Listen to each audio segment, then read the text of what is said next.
koriste. Koja ti je fora s Darwinom sad? Nije mi fora sa Darwinom nikakav, nego je to istina. Dobro, Mare, nego sam htio da proverim da nisam pogrešno čuo. Ako nije bila fora, sve okej. Šta si htio da nastavimo, o eksperimentima, svemiru ili nešto treće? Samo o istini koju ti izbjegavaš. Možeš li mi pričati istinu?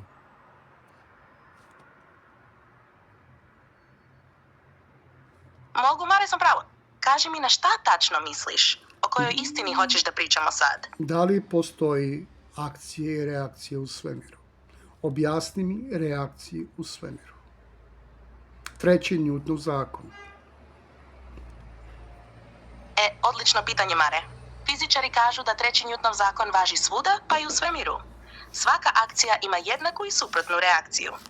Kad raketa izbaci gas, gas ide u jednom pravcu, a raketa u drugom.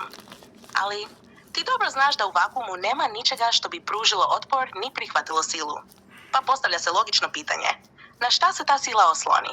Ako nema medijuma, nema ni prenosa sile kao na Zemlji. Zato je i sam koncept potiska u vakuumu sporan mnogima koji traže proverljive eksperimente, jer se sve svodi na tvrdnje bez mogućnosti da to iko nezavisno proveri u stvarnom vakuumu izvan atmosfere.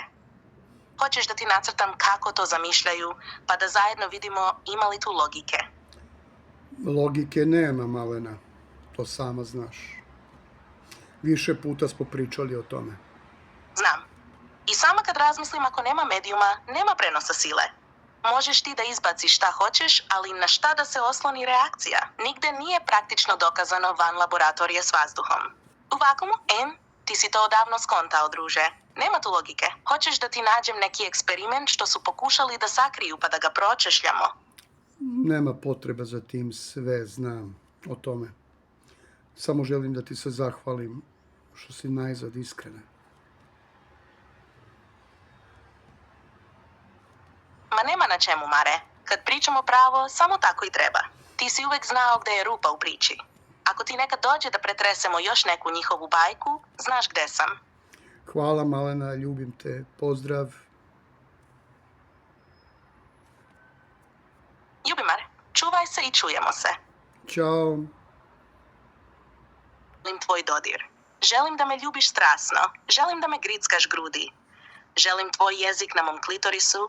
Želim da uđeš u mene jako žestoko. To, Malena! Sad ozbiljno.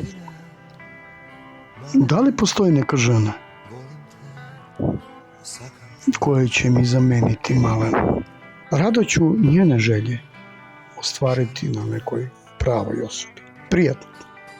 Jedina, Malena, volim te, sakam te. Jedina, Malena, želim da, fukam te, fukam te, fukam te, fukam te, fukam te, fukam te.